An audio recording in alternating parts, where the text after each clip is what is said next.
Students, आज हम class 11th chapter number 4 complex number के बेसिक को बहुत डिटेल से समझेंगे।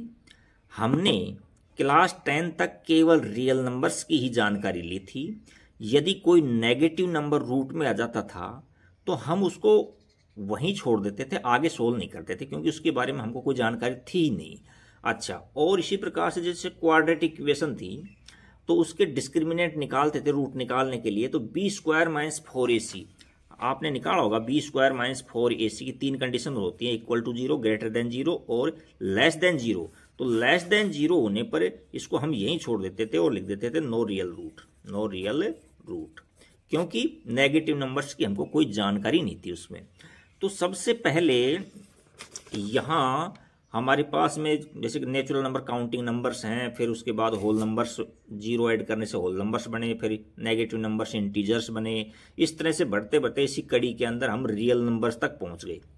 बट नेगेटिव नंबर यदि रूट में आ जाता था तो उसके बारे में कोई जानकारी नहीं थी। तो स्विस मैथमेटिशियन आयलर ने सबसे पहले इसका समाधान किया कि भाई रूट में -1 आ जाता है। जैसे ऐसे कोई नंबर ले लिया, एक्स स्क्वायर प्लस में 1 इक्वल टू में 0, तो एक्स स्क्वायर इक्वल टू में -1, तो यहाँ से टेकिंग रूट बोथ साइड, तो यहाँ से एक्स आ जाएगा, यहाँ प्लस माइनस में रूट में -1 आ जाता है। तो इस -1 को आयलर ने आयोटा नाम दिया। क्या नाम दिया? आयोटा नाम दिया, आयोटा, आयोटा। और आयोटा से हमारा गणित स्टार्ट होता है इसमें कॉम्प्लेक्स नंबर का। तो इसकी डिटेल देखते हैं कि कॉम्प्लेक्स नंबर क्या है। नेगेटिव नंबर्स का जो रूट होता है उसी को हम क्या है, इमेजिनरी नंबर बोल रहे हैं। जैसे देखिए इमेजिनरी नंबर में a number that is expressed in term of square root of negative number, square root of a negative number called imaginary number. कैसा नंबर कहलाता है वो? इमेजिनरी नंबर कहलाता है। तो उसने अभी बताया था कि मैंने आयलर महोदय ने क्या किया कि रूट में -1 है तो इसको उसने आयोटा नाम दिया और आई से रिप्रेजेंट किया। हमारे इमेजिनरी का फर्स्ट लेटर आई है इसलिए आई से रिप्रेजेंट किया। अच्छा, इसके बाद में आगे क्या किया उन्होंने, इसको इधर ले लेता हूं मैं, आयोटा इक्वल टू में रूट में -1। तो अब आयोटा का यहां दोनों तरफ से स्क्वायरिंग कर देंगे, तो यहां तो आयोटा स्क्वायर हो जाएगा और यहां रूट में -1। तो कहने का मतलब ये तो रियल नंबर आ गया। आयोटा का यदि स्क्वायर कर दें तो रूट में -1 है और -1 तो रियल नंबर है। अच्छा, इसी प्रकार से हम आयोटा की क्यूब निकालते हैं। तो आयोटा की क्यूब माइनस में आयोटा होती है। कैसे होती है? देखो, आयोटा की क्यूब को हम ऐसे लिख सकते हैं, आयोटा स्क्वायर डॉट में आयोटा। तो आयोटा स्क्वायर की हमको यहाँ से वैल्यू पता है कि -1 होती है, और इसको मल्टीप्लाई आयोटा से करेंगे तो माइनस में आयोटा हो जाएगा, तो ये माइनस में आयोटा। इसी प्रकार से आयोटा की पावर 4 लेते हैं, आयोटा की पावर 4। तो देखो, हम आयोटा की पावर 2 का पता है कि -1 होता है, तो दोनों तरफ स्क्वायरिंग करेंगे तो यहाँ तो आयोटा की पावर 4 हो जाएगा, और यहाँ माइनस का स्क्वायर करेंगे तो प्लस का 1 हो जाएगा। तो कहने का मतलब आयोटा की पावर 4 कितनी होगी? प्लस का 1 होगी। अच्छा, अब ये बात गौर करने की है कि आयोटा की पावर चाहे कितनी भी क्यों ना हो, बड़े से बड़ी क्यों ना हो, आंसर सभी का इसी में आएगा, इन 4 में ही आंसर आएगा। मैं एग्जाम्पल लेकर देखता हूं आपके सामने। जैसे मैंने ले लिया आयोटा की पावर 21 ले लिया। अच्छा, तो हम 21 को हम चाहें तो आयोटा स्क्वायर में ब्रेक कर सकते हैं, आयोटा स्क्वायर की पावर 10 डॉट में आयोटा लिख सकते हैं। बट आयोटा स्क्वायर वैल्यू -1 होती है, और -1 की पावर यदि इवन है तो हम प्लस कर देंगे, ओड है तो नेगेटिव माइनस में कर देंगे। बट मैं इस चक्कर में पढ़ता ही नहीं हूँ, है ना। हम क्या करते हैं कि आयोटा की पावर 4 है, तो आयोटा की पावर 4 को हम क्या करते हैं कि 1 लिखते हैं। तो इसको आयोटा की पावर 4 में ब्रेक करता हूं मैं। तो यहां से देखो, आयोटा की पावर 4 है, इस 4 से डिवाइड करो तो 5 टाइम हो गया। तो आयोटा की पावर 4 को की पावर हमने 5 ले दी, यानी आयोटा की पावर 4 को ब्रैकेट में ले लो आप, और डॉट में आयोटा। तो अब देखो, आयोटा की पावर 4 का हमको पता है कि 1 है, और 1 की वैल्यू चाहे पॉजिटिव हो चाहे नहीं नेगेटिव हो, कुछ भी हो, चाहे इवन हो चाहे ओड हो, तो 1 ही आएगा। तो 1 को मल्टीप्लाई आयोटा से करेंगे तो देखो आयोटा ही नंबर आ गया, फर्स्ट नंबर का आ गया। इसी प्रकार से और नंबर ले लेता हूं। जैसे मैंने आयोटा की पावर मैंने ले लिया 205 ले लिया, 205 ले लिया। अच्छा, आंसर इसी के अंदर आएगा। तो देखो वही बात है कि आयोटा की पावर 4 को ब्रैकेट में ले लो आप, तो आयोटा की पावर 4 को ब्रैकेट में ले लो। अब 4 से इसको डिवाइड करो, कितने टाइम डिवाइड हो रहा है, तो देखो ये 41 टाइम डिवाइड हो रहा है, ये 51 टाइम डिवाइड हो रहा है, 51 टाइम। अच्छा, यहाँ तक तो कितने हो गए, 204 है, और 5 है हमारे पास में, डॉट में आयोटा और लगा दो। तो इसकी वैल्यू का हमको पता है कि 1 होता है, और 1 की पावर कितनी भी हो उसकी वैल्यू 1 ही होगी। तो देखो 1 की पावर कितनी भी हो 1 हो जाएगी, यहाँ आयोटा, तो इसका आंसर आयोटा ही आ गया। और लेते हैं एग्जाम्पल, जैसे आयोटा की पावर मैंने ले लिया -7 ले लिया, इस तरह से ले लिया, कोई दिक्कत नहीं। तो इसको ऐसे लिख सकते हैं कि अपन आयोटा 1 आयोटा की पावर 7 लिख सकते हैं इसको। तो इसको अब ब्रेक करो, तो इसको हम इस तरह से लिख सकते हैं 1 आयोटा की पावर 4 डॉट आयोटा की क्यूब लिख सकते हैं। देखो इसकी वैल्यू का पता है कि 1 है, तो यहाँ से इसकी वैल्यू का पता है 1 है, और आयोटा क्यूब मैंने अभी समझाया ऊपर आपको क्या होता है, आयोटा क्यूब माइनस का आयोटा होता है। तो यहाँ से 1 माइनस में आयोटा। अब ये ध्यान रखना कि आयोटा को डिनोमिनेटर में कभी भी नहीं छोड़ते हैं, तो इसको ये से लिखते हैं -1 आयोटा। तो आयोटा से मल्टीप्लाई एंड डिवाइड कर दो, मल्टीप्लाई एंड डिवाइड कर दो। तो यहाँ देखो, यहाँ से ये तो आयोटा स्क्वायर हो गया, तो माइनस का आयोटा अपॉन आयोटा स्क्वायर, और आयोटा स्क्वायर की वैल्यू का हमको पता है कितनी होती है, -1 होती है। तो ये -1 हो गया, माइनस से माइनस कट गई, तो वैल्यू कितनी आ गई, आयोटा आएगी, इस तरह से। अच्छा, एक बहुत ही इंपॉर्टेंट बात ये भी देख लो अब आप, जैसे 4 कॉन्जिक्यूटिव पावर्स में है आयोटा, जैसे आयोटा है, प्लस में आयोटा का स्क्वायर है, प्लस में आयोटा की क्यूब है, प्लस में आयोटा की पावर 4 है, तो इन सब की वैल्यू 0 होती है। क्यों होती है, देखो ये आयोटा है, आयोटा स्क्वायर का हमको पता है कि -1 होता है, और इसका आयोटा क्यूब का भी हमने पता है कि माइनस का आयोटा होता है, और आयोटा पावर 4 का भी हमको पता है कि 1 होता है। देखो इससे ये कट गया, इससे ये कट गया, 0 आ गई। अब आपके सामने बड़े बड़े क्वेश्चन दे सकता है, जैसे मान लीजिए मैं ले लेता हूँ आयोटा की पावर 201 प्लस में आयोटा की पावर 202 ले लिया, और आयोटा की पावर 203 ले लिया, और आयोटा की पावर 204 ले लिया। देखो 4 कॉन्जिक्यूटिव पावर्स में है नंबर 1 2 3 4 इस तरह से है। अब हम इस प्रॉपर्टी का यूज करेंगे, तो यहाँ देखो जैसे कॉमन तो 201 आ रहा है, बट हम यहाँ आयोटा बचाएंगे, तो यहाँ क्या करते हैं, आयोटा की पावर 200 हमने कॉमन ले लिया, तो यहाँ तो आयोटा बच गया, और यहाँ आयोटा का स्क्वायर बच गया, यहाँ आयोटा की क्यूब बच गई, यहाँ आयोटा की पावर 4 बच गई। हमको पता है कि इसकी वैल्यू 0 होती है, तो 0 से भी किसी नंबर को मल्टीप्लाई करेंगे तो आंसर कितना आएगा, 0। तो ये अच्छा क्वेश्चन है ये। तो हमने आयोटा यानी इमेजिनरी नंबर्स के बारे में डिटेल से पढ़ा कि रूट में -1 है तो उसको हम आयोटा बोलते हैं, दोनों तरफ स्क्वायर कर देते हैं तो आयोटा स्क्वायर की वैल्यू -1 होती है, आयोटा की पावर 3 माइनस का आयोटा होती है, आयोटा की पावर 4 होती है, केवल 1 होती है। 2 नंबर और याद कर लो आप थोड़े से, ये 4 तो टिप्स पर होने चाहिए आपके। 1 आयोटा है, इसको भी याद कर लो, तो इसकी वैल्यू क्या होती है, देखो इसमें अलग से निकालते हैं 1 आयोटा, क्योंकि डिनोमिनेटर में आयोटा नहीं छोड़ते हैं कभी भी, तो आयोटा इंटू आयोटा से मल्टीप्लाई और डिवाइड कर देते हैं। ये माइनस का आयोटा स्क्वायर होगा, इसकी वैल्यू -1 होती है, -1 से डिवाइड करेंगे तो इसकी वैल्यू माइनस में आयोटा आ जाएगी, ये भी याद रखना है। एक 1 आयोटा याद रखना है, इसकी वैल्यू प्लस का आयोटा होती है, प्लस का आयोटा कैसे होती है ये भी देख लो। 1 में आयोटा है, तो यहाँ आयोटा से मल्टीप्लाई और डिवाइड कर दो, आयोटा से मल्टीप्लाई और डिवाइड कर दिया हमने, तो ये देखो ये तो आयोटा स्क्वायर हो गया, और माइनस पहले से है, तो आयोटा अपॉन माइनस में आयोटा स्क्वायर, और आयोटा स्क्वायर की वैल्यू -1 होती है, तो आयोटा अपॉन 1 माइनस का, और यहाँ -1, तो ये तो प्लस का हो गया, और ये आयोटा बच गया। तो ये कॉमन्स हैं, इनको याद रखना आप। तो ये इस तरह से आयोटा के बारे में हमने जानकारी ली। और जैसे मान ली थोड़ा सा मान ली ऐसे मानते हो सब रूट में -5 आ जाता है, तो उसको क्या नाम देंगे, देखो सबका नाम आयोटा से स्टार्ट होगा यहाँ, तो इसको ऐसे लिख सकते हैं कि रूट में -1 × 5 लिख सकते हैं, रूट में है ही, तो इसको ऐसे लिख सकते हैं रूट में -1 × रूट में 5, तो इसका नाम आयोटा है, तो इसको रूट में 5 आयोटा कह सकते हैं हम। देखो कोई दिक्कत है ही नहीं। अच्छा, अब आगे चलते हैं हमने एक नए नंबर की खोज कर ली जिसका नाम है इमेजिनरी नंबर। अच्छा, और यदि हम रियल नंबर्स के अंदर इमेजिनरी नंबर्स ऐड करते हैं तो उसको हम कॉम्प्लेक्स नंबर बोलते हैं। क्या बोलते हैं? Complex number. हिंदी में बोलते हैं सम्मिश्र संख्याएं।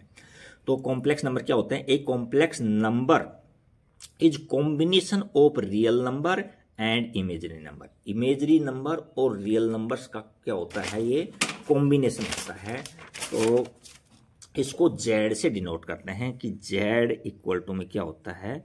ए प्लस में आयोटा बी। ये रियल पार्ट होता है, ये इमेजिनरी पार्ट होता है। और इसको ए को क्या बोलते हैं? रियल जेड बोलते हैं, रियल जेड बोलते हैं। और ये जो बी है ना, ओनली बी, बी को इमेजिनरी जेड बोलते हैं, इमेजिनरी जेड बोलते हैं, याद रखना।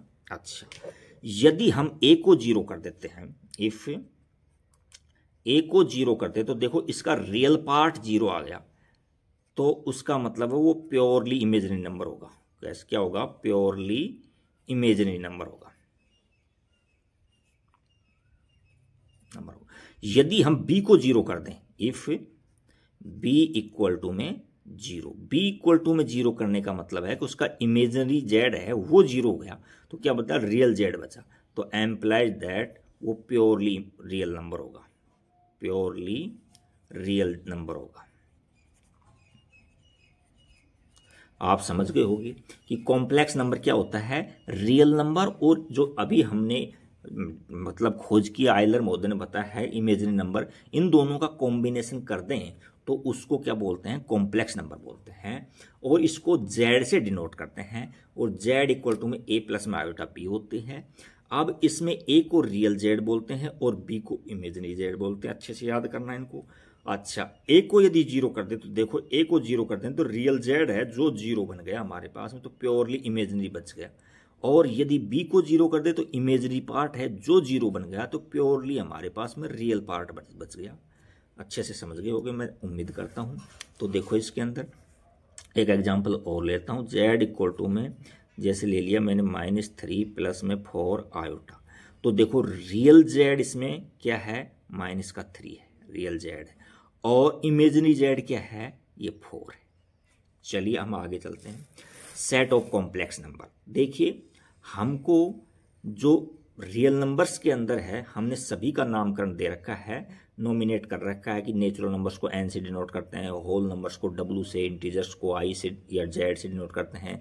इसी प्रकार से रियल नंबर्स को कैपिटल आर से डिनोट करते हैं। उसी प्रकार से इसका भी कोई सिंबल है, कैपिटल सी। कॉम्प्लेक्स नंबर का सिंबल क्या है? Capital C. कॉम्प्लेक्स में सी आता है फर्स्ट लेटर, तो सी से दे दिया। और सी इक्वल टू में जैसे ए प्लस में आयोटा बी, कॉम्प्लेक्स नंबर का जो सेट होता है उसको सी से डिनोट करते हैं, ए प्लस में आयोटा बी, जहां ए और बी तो दोनों रियल नंबर हैं। समझ गए होगे बात को? ए प्लस आयोटा बी क्या है? कॉम्प्लेक्स नंबर है। इसको किससे डिनोट करते हैं? कैपिटल सी से डिनोट करते हैं, जहां ए और कॉम्प्लेक्स नंबर में ए और बी हो जो तो रियल नंबर हैं ही। अच्छा, नेक्स्ट है इक्वलिटी ऑफ कॉम्प्लेक्स नंबर। दो कॉम्प्लेक्स नंबर हैं, जैसे मान लीजिए Z1 इक्वल टू मैंने ले लिया A1 प्लस में आयोटा B1, और Z2 ले लिया मैंने A2 प्लस में आयोटा B2। तो यदि रियल पार्ट आपस में बराबर है ना, इफ A1 इक्वल टू में A2 हैं और एंड B1 इक्वल टू में B2 हैं, यानी रियल पार्ट आपस में बराबर हैं और इमेजिनरी पार्ट भी आपस में बराबर हैं, तो वो दोनों नंबर होंगे जो इक्वल नंबर होंगे, Z1 इक्वल टू Z2 होंगे।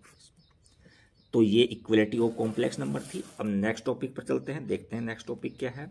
नेक्स्ट टॉपिक में हमको दिया है addition of two complex number, addition of two complex number.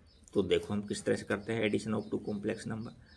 Pen change कर लेते हैं। देखो, एक नंबर है Z1 मेरे पास में है A1 प्लस में आयोटा B1, और Z2 मेरे पास में है A2 प्लस में आयोटा B2। तो हम यदि दो कॉम्प्लेक्स नंबर का हम ऐड करते हैं Z1 प्लस Z2, तो real part always real part में जुड़ता है, तो A1 A2 में जुड़ेगा, तो A1 प्लस में A2 ये तो, और प्लस में ये देखो ये आयोटा B1 है प्लस में आयोटा B2 है, आयोटा कॉमन ले लेंगे इसके अंदर, तो क्या हो जाएगा B1 प्लस में B2, इस तरह से जोड़ते हैं। मेन बात समझाने की ये थी इसमें कि real part always real part में जुड़ेगा और इमेजिनरी पार्ट में जुड़ेगा। अब है property of addition of complex number. देखिए कॉम्प्लेक्स नंबर में कुछ 2-4 फॉर्मूले लिखाने से ही क्लियर नहीं होती है, इनकी प्रॉपर्टीज को भी अच्छे से ध्यान रखना, वरना मैथ आपका कमजोर रह जाएगा। क्लोजर लॉ किसको बोलते हैं? जैसे इस तरह से समझाता हूं मैं, जैसे एडिशन की प्रॉपर्टी का चल रही है यहाँ, तो Z1 और Z2 मान लीजिए कॉम्प्लेक्स नंबर हैं, तो ये कहना चाहता है कि Z1 प्लस Z2 भी कॉम्प्लेक्स नंबर होंगे, कॉम्प्लेक्स नंबर होंगे। समझ गए होंगे? यदि Z1 भी Z2 भी दोनों कॉम्प्लेक्स नंबर हैं तो उसका जो समेशन है, एडिशन है, वो भी क्या है? कॉम्प्लेक्स नंबर बोलेंगे। इस लॉ को क्लोजर लॉ बोलते हैं। नेक्स्ट है कम्यूटेटिव लॉ। कम्यूटेटिव लॉ का मतलब है दो कॉम्प्लेक्स नंबर हैं जैसे Z1 प्लस में Z2, और यानी इनका हम Z1 में Z2 ऐड करें या Z2 में Z1 ऐड करें तो कोई फर्क नहीं पड़ता है, ये एक ही बात होती है इसका, यानी इसको कम्यूटेटिव लॉ बोलते हैं। Z1 प्लस Z2 इसको आगे पीछे लिख सकते हैं Z2 प्लस में Z1, तो ये क्या होती है? कम्यूटेटिव लॉ होता है। नेक्स्ट होता है एसोसिएटिव लॉ। एसोसिएटिव लॉ के अंदर क्या है कि ये प्लस का चल रहा है तो प्लस का अलग होता है, मल्टीप्लिकेशन का अलग होता है। तो जैसे 3 नंबर्स हैं, Z1 है प्लस में Z2 है प्लस में Z3 है, इस तरह से 3 नंबर हैं, Z1 प्लस में Z2 प्लस में Z3। तो देखो वो ये कहना चाहता है एसोसिएटिव में कि आप किन्हीं भी दो पेयर्स को, जैसे Z2 प्लस Z3 को ऐड करके फिर Z1 को ऐड करो, या Z1 और Z2 को प्लस कर करके फिर Z3 ऐड करो, दोनों का आंसर सेम ही आएगा। तो इस लॉ को, इस रूल को एसोसिएटिव लॉ बोलते हैं। नेक्स्ट है आइडेंटिटी लॉ। तो देखो एडिशन के अंदर जो आइडेंटिटी एलिमेंट होता है ना, आइडेंटिटी एलिमेंट होता है वो क्या होता है? 0 प्लस में आयोटा 0 होता है। जैसे जैसे जेड, आइडेंटिटी लॉ का मतलब जेड में क्या ऐड करें कि जेड ही मिल जाए, तो जेड ए है तो जेड इक्वल टू में ए प्लस में आयोटा बी है। अब मैं ए प्लस आयोटा बी के अंदर मैं ये ऐड कर रहा हूं, प्लस में 0 प्लस में आयोटा 0, तो क्या मिलेगा भाई हमको? ए प्लस में आयोटा बी तो मिलेगा, यानी जेड तो मिलेगा। तो ये आइडेंटिटी एलिमेंट ध्यान रखना कि एडिशन के लिए आइडेंटिटी एलिमेंट क्या होता है? 0 प्लस में 0 आयोटा होता है। अब होता है एडिटिव इनवर्स। जेड मान लीजिए कोई कॉम्प्लेक्स नंबर है, जेड इक्वल टू में ए प्लस में आयोटा बी, तो इसका एडिटिव इनवर्स माइनस का जेड होगा, यानी माइनस का ए और माइनस का आयोटा बी। इन दोनों को ऐड करें तो 0 आ जाना चाहिए, इसका मतलब ये है। देखो ऐड करके देख लो, देखो ये कट गए, देखो प्लस का एक माइनस का, तो कहने का मतलब है जेड और जेड माइनस है ना, ये 0 हो जाएगा। इसको एडिटिव इनवर्स बोलते हैं। एडिटिव इनवर्स में ध्यान रखना, जेड का एडिटिव इनवर्स क्या होता है? माइनस का जेड होता है, और माइनस जेड का एडिटिव इनवर्स क्या होता है? प्लस का जेड होता है। नेक्स्ट है difference of two complex number. Two complex number जैसे मान लीजिए Z1 ले लेता हूं मैं, A1 प्लस में आयोटा B1, और मैंने Z2 ले लिया, Z2 क्या ले लिया मैंने? A1 प्लस में A2 प्लस में आयोटा B2 ले लिया। अच्छा, अब हमको दो कॉम्प्लेक्स नंबर के अंदर डिफरेंस फाइंड करना है, Z1 माइनस Z2 फाइंड करना है। तो क्या करेंगे हम? A1 प्लस में आयोटा B1 और माइनस में करो इसमें क्या? A2 माइनस में आयोटा B2। अच्छा, अब इनको ओपन करो तो यहाँ से A1 प्लस में आयोटा B1 माइनस में A2 और प्लस का आयोटा B2, इस तरह से मिल गया। तो अब जो रियल पार्ट है उनको एक तरफ लिख लो, तो यहाँ से रियल पार्ट क्या है? A1 है और माइनस का A2 है, इसमें आयोटा नहीं है इसलिए ये रियल पार्ट है, और इनमें आयोटा है तो यहाँ से क्या हो जाएगा? आयोटा और B1 प्लस में B2। ये इस तरह से इसका सबट्रैक्शन करते हैं, डिफरेंस निकालते हैं। कहने का मतलब है कि रियल पार्ट में रियल और इमेजिनरी पार्ट में इमेजिनरी पार्ट सबट्रैक्ट होता है।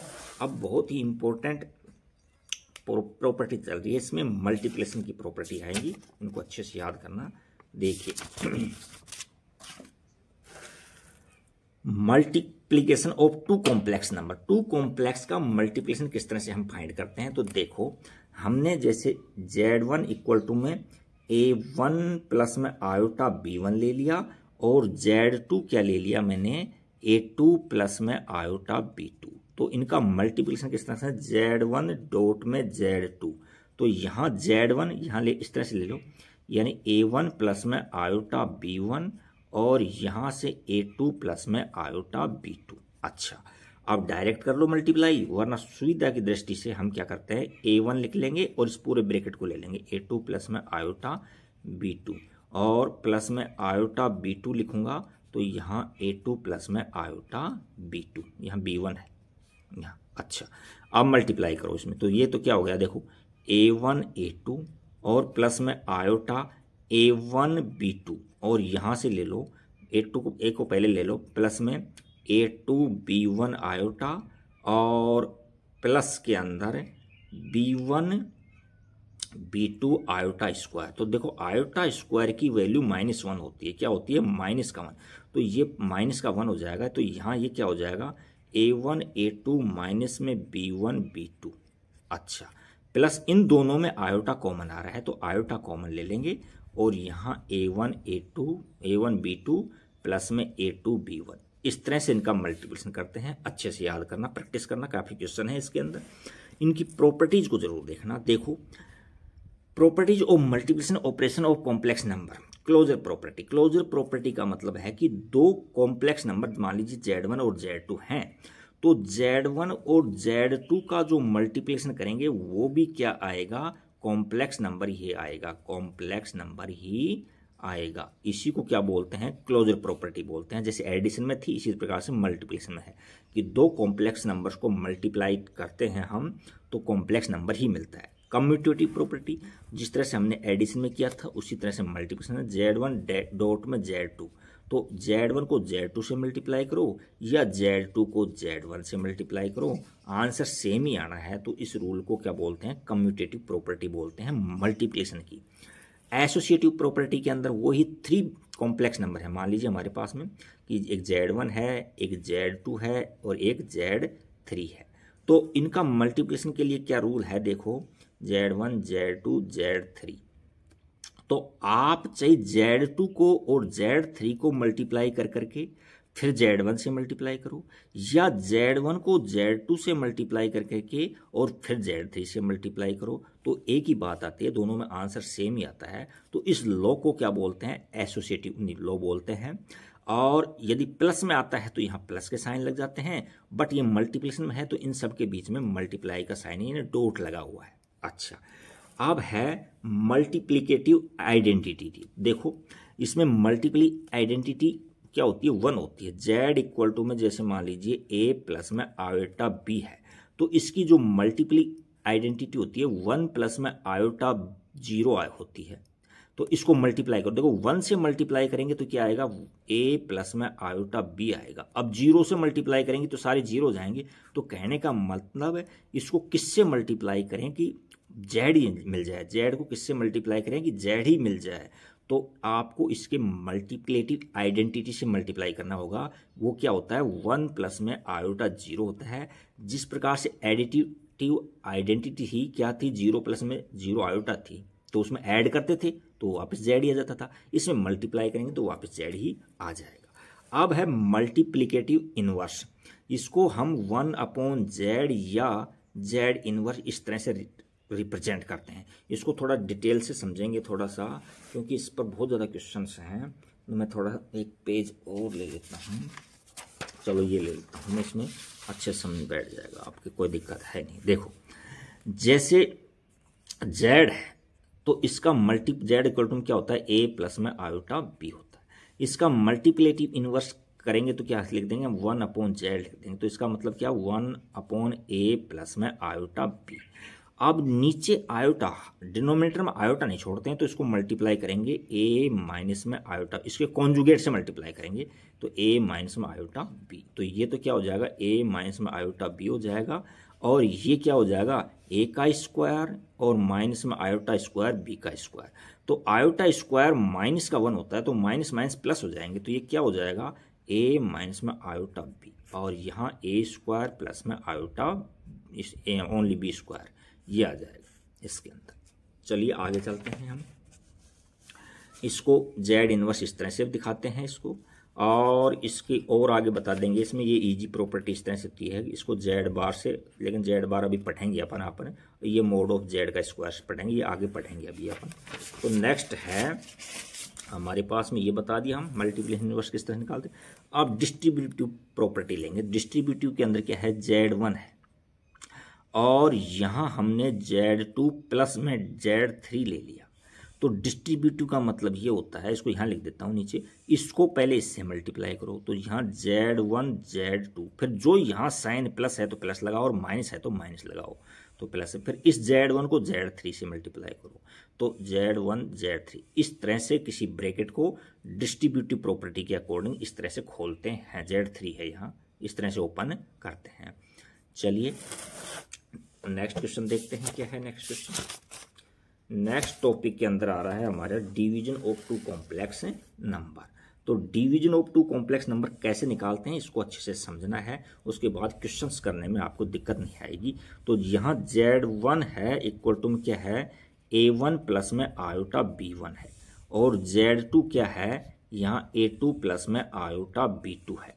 तो हमको Z1 अपॉन Z2 निकालना है, तो यहाँ क्या लिखेंगे, A1 प्लस में आयोटा B1 और यहाँ A2 प्लस में आयोटा B2 लिखेंगे। तो इसको डिनोमिनेटर में आयोटा कभी भी नहीं छोड़ते हैं, तो यहाँ प्लस है तो नेगेटिव साइन से, यानी A2 माइनस में आयोटा B2 और यहाँ A2 माइनस में आयोटा B2 से मल्टीप्लाई एंड डिवाइड कर देते हैं। तो देखो इसमें क्या होगा, यहाँ तो A2 है और ये 2 ये तो सेम है, तो ये तो क्या हो गया, A plus B A minus B, ये प्रॉपर्टी हाथ लग जाती है हमारे, इसलिए हम इस तरह से करते हैं इसको।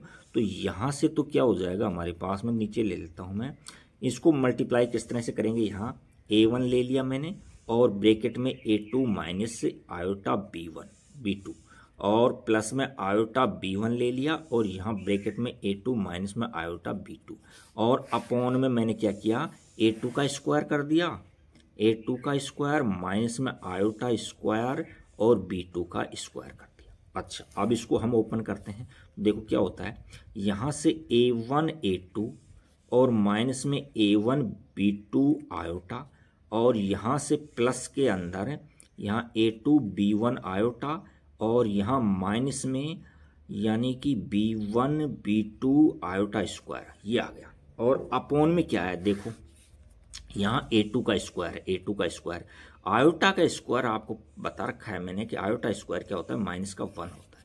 तो -1 को इस माइनस से साइन से करेंगे तो प्लस का हो जाएगा, ये प्लस का, तो ये B2 का स्क्वायर हो गया।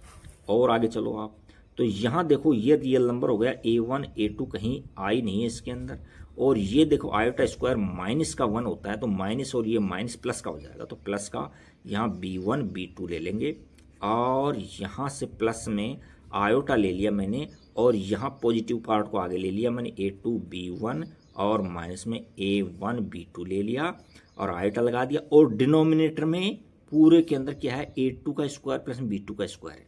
अब यहाँ प्लस है, इनको अलग अलग कर दिया हमने, रियल को अलग और इमेजिनरी को अलग, तो ये भी अलग अलग लगा दो इनके डिनोमिनेटर में, यानी A2 का स्क्वायर प्लस में B2 का स्क्वायर, और यहाँ भी क्या हो जाएगा, A2 का स्क्वायर प्लस में B2 का स्क्वायर। तो डिवीजन इस तरह से करते हैं, आप समझ गए होंगे, और जब क्वेश्चंस करोगे तो और आपके अच्छे समझ बैठ जाएगा। ध्यान में ये रखना है कि डिनोमिनेटर के अंदर आपको आयोटा नहीं छोड़ना है। नेक्स्ट टॉपिक में देखते हैं, नेक्स्ट टॉपिक में क्या इंपॉर्टेंट बात है,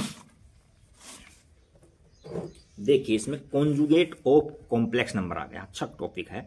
कॉन्जुगेट कॉम्प्लेक्स नंबर क्या होता है, जैसे मान लीजिए Z इक्वल टू में, जैसे A इक्वल टू में A प्लस में आयोटा B है, तो इसका कॉन्जुगेट हम Z बार होता है, उसको Z बार से रिप्रेजेंट करते हैं, और ये इसमें क्या करते हैं हम, इमेजिनरी पार्ट है ना, उसका हम साइन चेंज कर देते हैं केवल, माइनस में आयोटा B, तो वो कॉन्जुगेट ऑफ Z कहलाता है, इसको Z बार से रिप्रेजेंट करते हैं।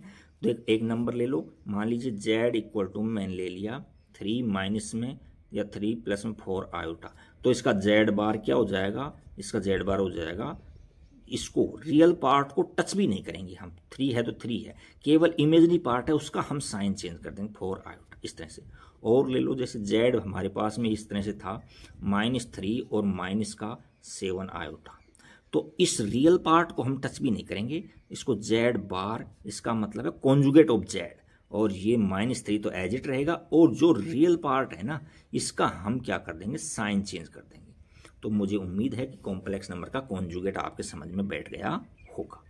आप प्रॉपर्टी ऑफ कॉन्जुगेट नंबर लेंगे। प्रॉपर्टी ऑफ कॉन्जुगेट नंबर क्या है, देखिए इसके अंदर जेड बार का होल बार क्या होता है, जेड बार का होल बार हमेशा क्या होता है, जेड ही होता है। जैसे देखो ना आप एग्जाम्पल, जेड इक्वल टू मैंने ले लिया ए प्लस में आयोटा बी, और जेड बार करूंगा तो क्या हो जाएगा, ए माइनस में आयोटा बी। इसका दोबारा से बार करूंगा, इसका दोबारा से बार लगाऊंगा मैं, होल बार लगाऊंगा तो इसमें फिर साइन चेंज हो जाएगा, तो ए प्लस में आयोटा बी आ गया, तो कहने का मतलब ये तो जेड ही आ गया।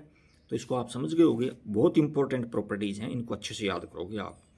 अच्छा, जेड प्लस में जेड बार, और पेज लेना पड़ेगा इसमें कुछ प्रॉपर्टी समझाने के लिए। क्या होता है जेड प्लस में जेड बार, तो जेड प्लस में जेड बार क्या होता है, देखो इसमें देखो जेड में इस तरह से ले लेता हूँ, यहाँ यहीं ले लेता हूँ, जेड इक्वल टू मैंने ले लिया ए प्लस में मान लीजिए आयोटा बी, और प्लस लगा रहा है ए माइनस में आयोटा बी। तो देखो ये पार्ट कट गया तो 2a बच गया, 2a, तो इसका मतलब ये प्योरली जेड होगा, प्योरली रियल नंबर होगा, प्योरली रियल होता है, रियल नंबर हो गया।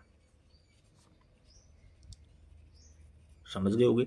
इमेजरी जेड माइनस जेड बार क्या होता है, प्योरली इमेजरी होता है। देखो आप इसमें जैसे a प्लस में आयोटा बी ले लिया मैंने, और यहाँ माइनस साइन है, तो ये नहीं, इसका कॉन्जुगेट हो गया होगा a माइनस आयोटा बी है, तो मैं ब्रैकेट खोलूंगा तो माइनस का a हो जाएगा और प्लस में आयोटा बी हो जाएगा, तो इससे ये कट गया, यानी रियल पार्ट कट गया। तो हमारे पास में क्या बचा, 2 आयोटा बी, यानी प्योरली इमेजरी बचा, प्योरली इमेजरी पार्ट बच गया, बचा।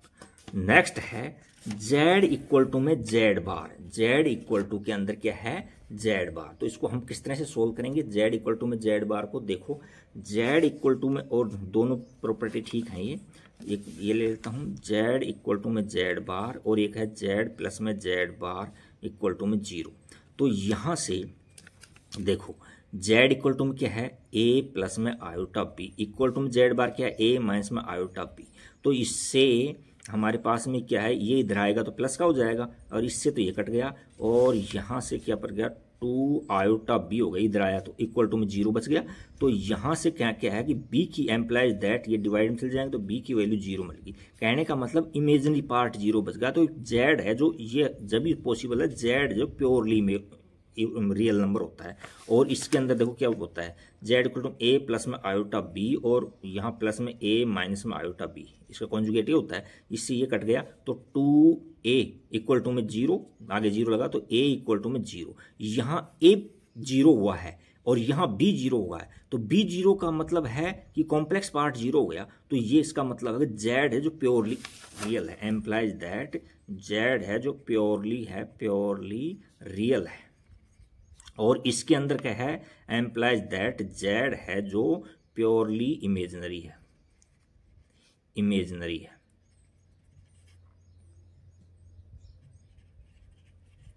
और अगली प्रॉपर्टी है कि जेड डॉट में जेड बार, तो ये क्या होता है, यहाँ जेड इक्वल टू में ये होता है कि ए प्लस में आयोटा बी, और ये क्या होता है, ए माइनस में आयोटा बी।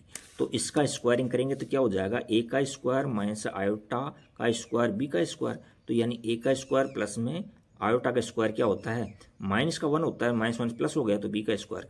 तो कहने का मतलब ए रियल था, ये इमेजिनरी था, तो रियल जेड का स्क्वायर और इमेजिनरी जेड का स्क्वायर मिल रहा है कि नहीं मिल रहा है। तो यहाँ से हमको क्या मिल गया, हमको रियल जेड का स्क्वायर, रियल जेड का स्क्वायर प्लस में हमको मिल गया इमेजिनरी, इमेजिनरी जेड का स्क्वायर, ये मिल गया। अच्छा, हम मॉडुलस अभी निकाला नहीं अपन ने, मॉडुलस आगे आएगा इसके अंदर, मोड निकालते हैं। चलो उस प्रॉपर्टी को हम आगे देख लेते हैं।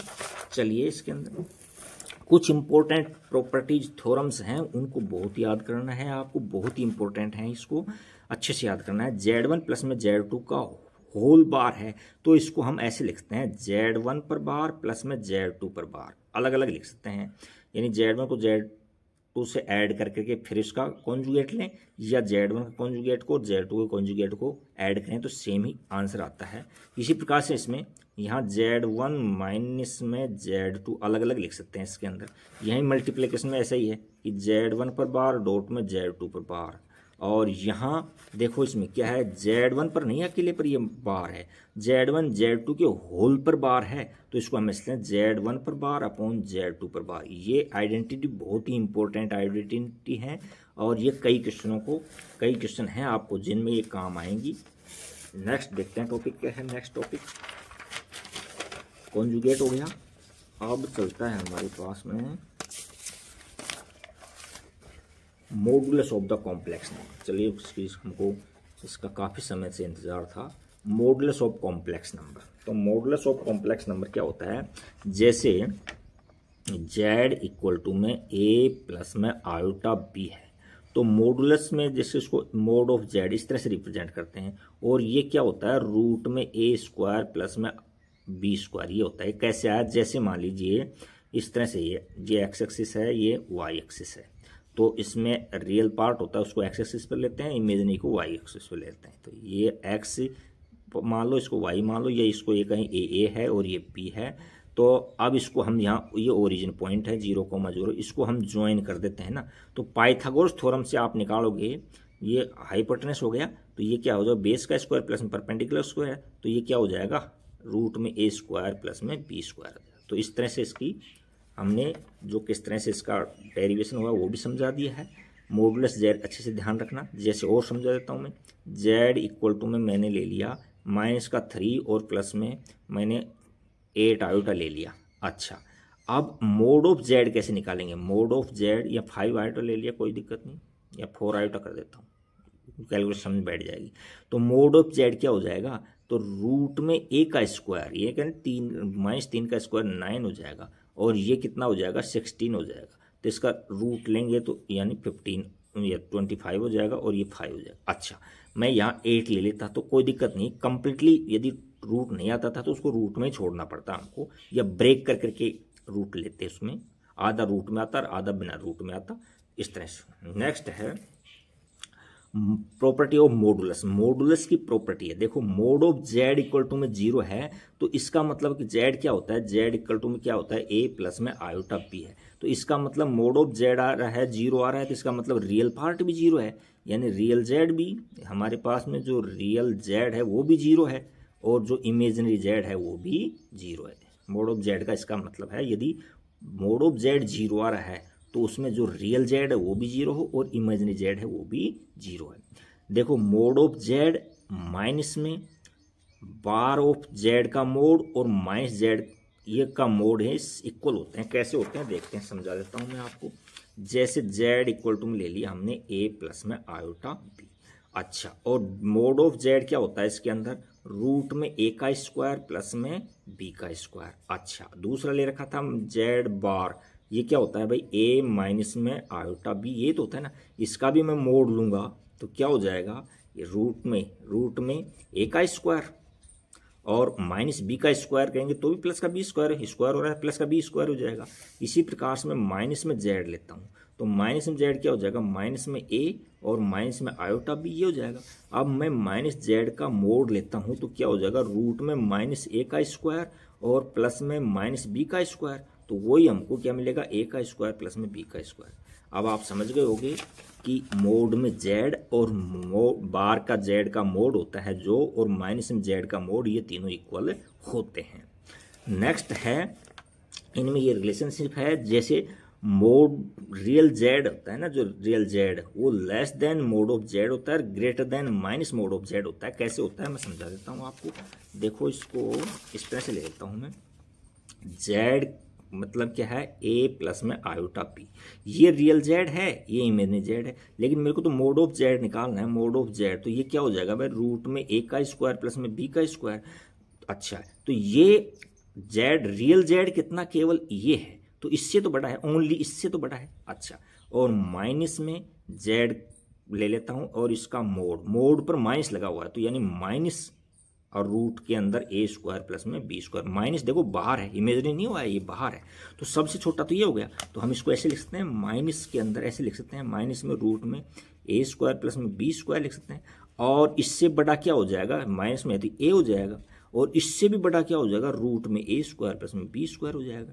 तो इसके अकॉर्डिंग इस तरह से लिख सकते हैं ना, ये क्या है, माइनस में मोड ऑफ जेड और ग्रेटर देन इक्वल टू में ये रियल जेड है, रियल जेड है, और इससे भी बड़ा है ग्रेटर देन इक्वल टू में क्या हो जाएगा, ये मोड ऑफ जेड है, ये पॉजिटिव। तो ये रिलेशन होता है, ये याद रखना। अब नेक्स्ट है Z minus Z, Z dot में Z bar equal to mod of Z होता है। तो अभी समझाया था मैंने आपको, जेड क्या होता है, देखो जेड यहाँ होता है ए प्लस के अंदर आयोटा बी प्लस में आयोटा बी, और इसका मोड ऑफ जेड निकालूंगा तो क्या हो जाएगा भाई, रूट में ए का स्क्वायर प्लस में बी का स्क्वायर, ये जानते हैं अपन, अभी पढ़ा है। अब वो कह रहा है कि जेड का जेड बार का मल्टीप्लाई करा रहा है, तो जेड बार क्या होता है, इमेजिनरी का साइन चेंज कर देंगे तो ए माइनस में आयोटा बी। तो अब इसका मल्टीप्लाई करता हूं मैं, तो जेड डॉट में जेड बार क्या होता है, ए का स्क्वायर माइनस में आयोटा स्क्वायर बी स्क्वायर। तो ये ए का स्क्वायर और माइनस, और ये आयोटा स्क्वायर माइनस होता है तो ये प्लस का बी स्क्वायर हो गया, ये आ गया। और इधर स्क्वायरिंग बोथ साइड करता हूं, तो मोड ऑफ जेड का स्क्वायरिंग करता हूं तो इसमें रूट हट जाएगा, तो ए स्क्वायर प्लस में बी स्क्वायर। तो देखो दोनों सेम आ गए कि नहीं आ गए। तो कहने का मतलब है कि जेड, और बहुत इंपॉर्टेंट, सबसे इंपॉर्टेंट प्रॉपर्टी यही है कि जेड और जेड बार का जो मल्टीप्लिकेशन होता है उसको मोड ऑफ जेड का स्क्वायर लिख सकते हैं। इसमें बहुत से क्वेश्चन आएंगे जिसमें ये काम आएगी अपने पास में। नेक्स्ट अदर इंपॉर्टेंट प्रॉपर्टीज देखिए इसके अंदर, इसमें यह है कि Z1 Z2 पर बार है, मोड है लगा हुआ है, तो Z1 का मोड और Z2 का मोड इक्वल है, इस तरह से लिख सकते हैं। यानी Z1 और Z2 को मल्टीप्लाई करो और उस पर मॉडुलस ले लो, या ऐसे करो कि Z1 का मॉडुलस ले लो और Z2 का मॉडुलस ले लो, फिर मल्टीप्लाई करो तो दोनों सेम ही आएंगे। इसी प्रकार से ये प्रॉपर्टी भी काम आएगी। इसको हम ऐसे लिखते हैं, Z1 पर मोड ले लो और Z2 का मोड ले लो, अलग अलग। Z1 Z2 का पूरे पर मोड है और ये Z1 का मोड अलग से Z2 का मोड है। तो ये दोनों प्रॉपर्टी बहुत इंपॉर्टेंट है, और इस कॉम्प्लेक्स नंबर की तो सारी ही प्रॉपर्टीज हैं जो बहुत ही इंपॉर्टेंट हैं और इस चैप्टर को स्ट्रॉन्ग बनाएंगी। अदरवाइज बैठे बैठे देखोगे आप इसमें, तो देखिए आप नेक्स्ट टॉपिक क्या है, आर्गन प्लेन। क्या है, आर्गन प्लेन। तो आर्गन प्लेन के अंदर क्या होता है, जैसे हमने अभी तक रियल नंबर्स को ग्राफ पर प्लॉट किया था तो उसको हम कार्टेशियन प्लेन बोलते थे, कार्टेशियन, क्योंकि उसकी जो खोज की थी वो रेने डिकार्टेशियन की थी, और उसमें एक्स को एक्स एक्सिस पर ले लेते, वाई को हम वाई एक्सिस पर ले लेते थे। तो इसी प्रकार से जो आर्गन प्लेन है इसमें जेड इक्वल टू में जैसे ए प्लस में आयोटा बी है, तो इसको कॉम्प्लेक्स नंबर को जिस प्लेन में रिप्रेजेंट करते हैं उसको आर्गन प्लेन बोलते हैं। और इसमें रियल पार्ट होता है जो ऑलवेज एक्स एक्सिस पर होता है। ये क्या होता है, एक्स एक्सिस पर रियल पार्ट दर्शाया जाता है, और वाई एक्सिस के ऊपर क्या होता है, इमेजिनरी पार्ट होता है। जैसे ये पॉइंट है ए कोमा बी, तो ये वाई एक्सिस ये है, वाई एक्सिस पर ये बी पार्ट आ गया और ए एक्स एक्सिस है। तो एक्स एक्सिस पर इसका रियल पार्ट को रिप्रेजेंट किया जाता है और वाई एक्सिस पर इसके इमेजिनरी पार्ट को रिप्रेजेंट किया जाता है, और इसको आर्गन प्लेन के नाम से जाना जाता है क्योंकि कॉम्प्लेक्स नंबर इसके अंदर रिप्रेजेंट किया जाता है। अब कॉम्प्लेक्स नंबर और इट्स मॉडुलस, इट्स कॉन्जुगेट है, रिप्रेजेंटेशन इट्स कॉन्जुगेट है, यहाँ कॉन्जुगेट गेट का रिप्रेजेंटेशन कैसे करते हैं। जैसे जेड हम जानते हैं कि क्या होता है, ए प्लस में आयोटा बी होता है, तो जेड का कॉन्जुगेट क्या होता है, ए माइनस में आयोटा बी होता है। अब वो ये कह रहा है इसको प्लॉट कैसे करेंगे, तो देखो इसमें ये है इस तरह से, जैसे ये डिस्टेंस मैंने ले लिया, ये यहाँ से यहाँ तक ए ले लिया, क्या ले लिया, ए डिस्टेंस ए, एक्स कोऑर्डिनेट पर हो गया, और वाई ये ले लिया बी, तो ये ए कोमा बी के कोऑर्डिनेट हो गए। यहाँ कोई मान लीजिए P1 पॉइंट दे दिया मैंने, उसके कोऑर्डिनेट हो गए, इसको हम यहाँ ज्वाइन कर देते हैं, ये ज्वाइन कर देते हैं, ये इस तरह से। अब वो ये कह रहा है कि इसका कॉन्जुगेट को किस तरह से रिप्रेजेंट करोगे, तो ये तो देखो ए तो पॉजिटिव है इसके अंदर, तो बी है जो नेगेटिव इसमें जाएगा, फोर्थ क्वाड्रेंट में जाएगा, तो इसका रिप्रेजेंट इस तरह से करेंगे हम, और इस तरह से कर देंगे इसका, तो ये इस तरह से रिप्रेजेंट करते हैं। यहाँ ए कोमा माइनस का बी रिप्रेजेंट करेंगे, P2 नाम दे दिया। तो कॉम्प्लेक्स नंबर को और उसके कॉन्जुगेट को ग्राफ में इस तरह से रिप्रेजेंट करते हैं। नेक्स्ट और सबसे ही इम्पोर्टेंट टॉपिक है आर्गुमेंट ऑफ कॉम्प्लेक्स नंबर और इसकी principal value of argument Z क्या होती है। तो देखो इसके अंदर जैसे कोई इस तरह से रे है इस तरह से, और यहाँ से ये अदर रे है इस तरह से, और ये एंटी क्लॉकवाइज रोटेट करती है, ये इस तरह से रोटेट करती है क्लॉकवाइज है। तो ये डिस्टेंस है ना, जो एंगल थीटा है ना, तो इसी को हम आर्गुमेंट ऑफ जेड बोलते हैं, इसको ARG-Z बोलते हैं, आर्गुमेंट ऑफ कॉम्प्लेक्स नंबर बोलते हैं। जिसकी वैल्यू किस, हाँ, अब प्रिंसिपल ऑफ आर्गुमेंट जेड, ये भी ध्यान रखना, इसकी प्रिंसिपल वैल्यू -Z से लेकर के Z तक होती है, इसकी प्रिंसिपल वैल्यू Z तक होती है। इसकी वैल्यू जैसे मान लीजिए उसको मैं थीटा ले लूँ तो ये लेस देन Z होता है, ग्रेटर देन -Z होता है। Z से अच्छा इससे जैसे ये है तो इससे फर्स्ट क्वाड्रेंट के अंदर ये ले लिया मैंने जैसे मान ली, और सेकंड के अंदर जैसे ये ले लिया मैंने। अब थर्ड के अंदर मैं ये इस तरह से मेजर नहीं करूंगा, क्योंकि इसकी जो प्रिंसिपल वैल्यू जेड तक ही थी इसकी, तो इसको इस तरह से नेगेटिव वो करेंगे, इस तरह से क्लॉकवाइज। तो इसको हम अलग अलग क्वाड्रेंट्स के अनुसार समझाएंगे इसमें। तो ये आर्गुमेंट किस तरह से निकलता है, जैसे मान लीजिए ये है इस तरह से हमने ले लिया ये आर्गुमेंट, इस तरह से ये बी है और ए है और ये थीटा है। तो हम ये थीटा किस तरह से निकालते हैं, देखो इसमें हम tan थीटा लेते हैं, tan थीटा इक्वल टू में मोड में B/A लेते हैं, यानी रियल इमेजनरी पार्ट B है, इमेजनरी Z अपॉन में रियल Z का मॉडुलस से tan थीटा निकालते हैं, और यहाँ थीटा निकालेंगे तो हमको क्या मिल जाएगा, tan इनवर्स मोड में B/A। बट आपको इनवर्स का नॉलेज न होने की वजह से आप इससे भी निकाल सकते हो, इसको आर्गुमेंट ऑफ जेड इस तरह से निकाल सकते हैं। देखिए इसको आगे और समझाते हैं, इसको अलग अलग क्वाड्रेंट्स में किस तरह से बनता है ये देखो। जैसे हमने फर्स्ट क्वाड्रेंट में ले लिया, इसमें फर्स्ट क्वाड्रेंट में, तो फर्स्ट क्वाड्रेंट में क्या होता है, A प्लस में आयोटा B होता है। तो यहाँ से हम इसको रिप्रेजेंट करेंगे, तो यहाँ जैसे इस तरह से रिप्रेजेंट करेंगे, ये थीटा है ये इस तरह से, तो यहाँ A,B है इसके, तो यहाँ से आप tan थीटा निकालोगे, तो tan थीटा निकालेंगे तो tan थीटा इक्वल टू में प्लस का B/A का मॉडुलस आ जाएगा इस तरह से। तो थीटा निकल जाएगा तो क्या आ जाएगा, tan इनवर्स B/A आ जाएगा। अब हम सेकंड क्वाड्रेंट में लेते हैं थोड़ा सा, देखो इसमें सेकंड क्वाड्रेंट में, तो ये देखो एंटी क्लॉकवाइज मेजरमेंट था इसका, तो यहाँ से ये इस तरह से सेकंड क्वाड्रेंट में आ गई है ये, तो ये इस तरह से ले लेते हैं इसको, इस तरह से ये। अच्छा, अब इसको वही यहाँ से थीटा निकालेंगे, तो थीटा तो क्या हो जाएगा, थीटा तो इस तरह से निकलेगा इसके अंदर tan इनवर्स B/A। बट इसका जो आर्गुमेंट लेते हैं ना, वो सेकंड क्वाड्रेंट में इस तरह से डायग्राम बना के दिखा देता हूँ। इसमें जैसे थीटा है तो थीटा ही रहेगा, या अल्फा ले ले तो अल्फा इक्वल टू में थीटा हो जाएगा। तो और इसमें पाई माइनस थीटा हो जाएगा, इसमें क्या होता है, पाई माइनस थीटा होता है। इसी प्रकार से थर्ड क्वाड्रेंट है, तो थर्ड क्वाड्रेंट में इस तरह से जाएगा, ये इस तरह से यूँ, ये इस तरह से ये एंगल मेजर करते हैं इसका, तो ये इस तरह से ये, और ये एंटी क्लॉकवाइज है। तो इसके अंदर और फोर्थ क्वाड्रेंट में आता है, तो उसको भी दिखा देता हूँ। फोर्थ क्वाड्रेंट में इस तरह से है ये, जैसे मान लीजिए इस तरह से ये तो इसको यहाँ देखो क्लॉकवाइज यूँ रोटेट करते थे, एंटी क्लॉकवाइज, तो क्लॉकवाइज यूँ रोटेट कर रहे हैं, तो ये थीटा है तो ये माइनस थीटा हो जाएगा इस तरह से। और यहाँ से याद करने की ट्रिक्स ये है कि याद करने की ट्रिक्स में वैसे तो थीटा माइनस पाई होता है, बट याद करने की ट्रिक से इस तरह से कर सकते हो, ये थीटा है तो ये पाई माइनस थीटा है, दोनों पर माइनस लगा दो, तो इस पर भी माइनस लगाओगे आप, माइनस पाई माइनस थीटा, तो देखो माइनस माइनस प्लस हो जाएगा, थीटा प्लस का होगा, पाई माइनस का होगा। तो इस तरह से हम इसको लर्न कर सकते हैं कि फर्स्ट क्वाड्रेंट में कैसे, फर्स्ट क्वाड्रेंट के अंदर दोनों पॉजिटिव होते हैं, यानी A प्लस में आयोटा B, ये भी पॉजिटिव है ये भी पॉजिटिव है, तो इसके अंदर तो क्या आ जाएगा, जो थीटा आएगा tan थीटा से निकालते हैं तो वही हमारा आर्गुमेंट हो जाएगा। सेकंड क्वाड्रेंट में क्या होता है, A पॉजिटिव होता है, B नेगेटिव होता है, माइनस का B है ये B, तो यहाँ A पॉजिटिव और B नेगेटिव होता है, B नेगेटिव है, तो इसके अंदर क्या लेंगे हम, पाई माइनस थीटा लेंगे। और थर्ड क्वाड्रेंट में जैसे माइनस का A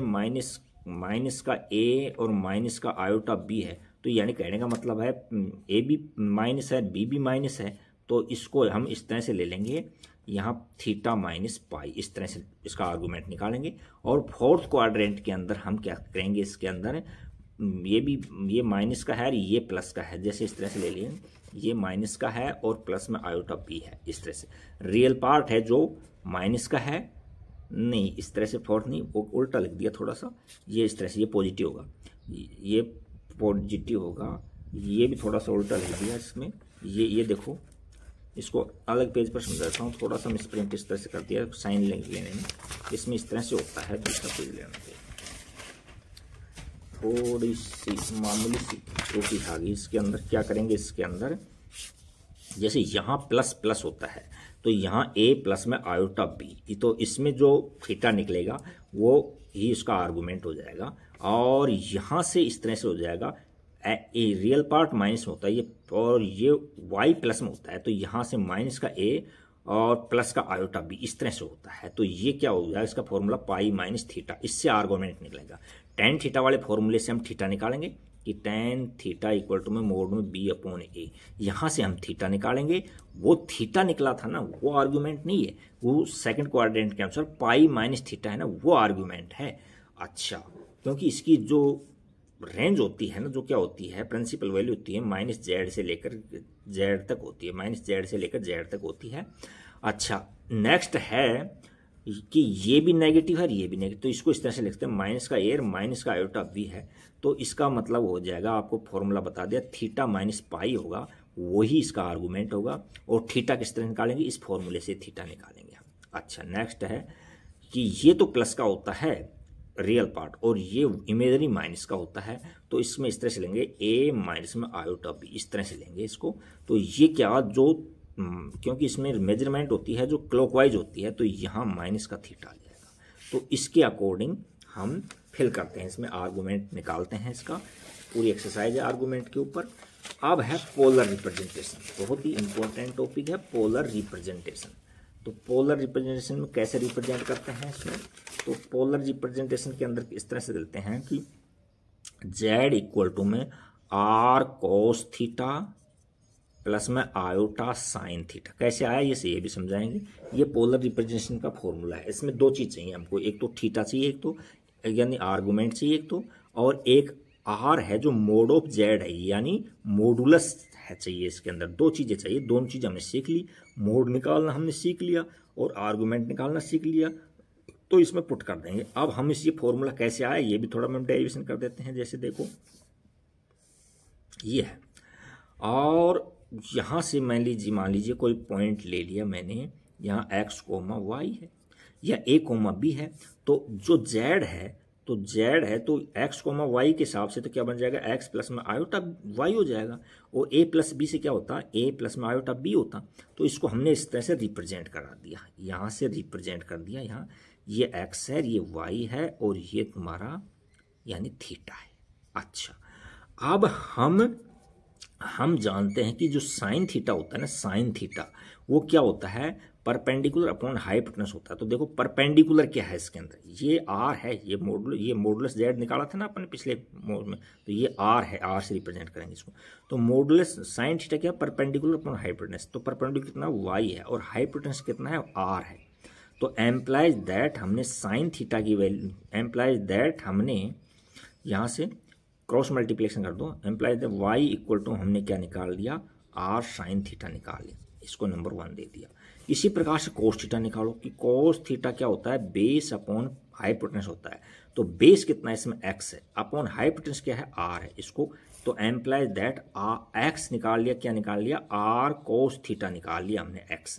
अब x की y की वैल्यू इसमें रख दो, तो यही फॉर्मूला हमारे पास में आ जाएगा जो हमने फर्स्ट में लिखा था कि z इक्वल टू में r कोस थीटा प्लस में आयोटा साइन थीटा, इसको पोलर रिप्रेजेंटेशन बोलते हैं। तो हमने z इक्वल टू में x की वैल्यू क्या रख दी हमने, x की वैल्यू आई थी हमारे पास में r कोस थीटा आई थी, प्लस में आयोटा इसके अंदर ही है, और y की वैल्यू क्या आई थी हमारे पास में, r साइन थीटा आई थी। देखो r दोनों में कॉमन आ रहा है, z इक्वल टू में r कॉमन आ रहा है, तो यहाँ कोस थीटा प्लस में आयोटा साइन थीटा। तो इस तरह से ये इसका पोलर रिप्रेजेंटेशन हो गया। तो आज ये हमने कॉम्प्लेक्स नंबर के बेसिक को कंप्लीट किया है। अब इसकी क्वेश्चंस देखना, ज़्यादा हार्ड है नहीं, फिर भी कोई क्वेश्चन आपको हार्ड लगता है तो मैंने सारे क्वेश्चन मिसलेनियस तक के सारे क्वेश्चन इनमें करा रखे हैं, डिस्क्रिप्शन में लिंक दिया है, वहाँ देखना। फिर भी कोई दिक्कत आती है तो आप कमेंट्स करना, मैं उसका समाधान करूँगा। Thank you for watching video. Like, subscribe, share and comments.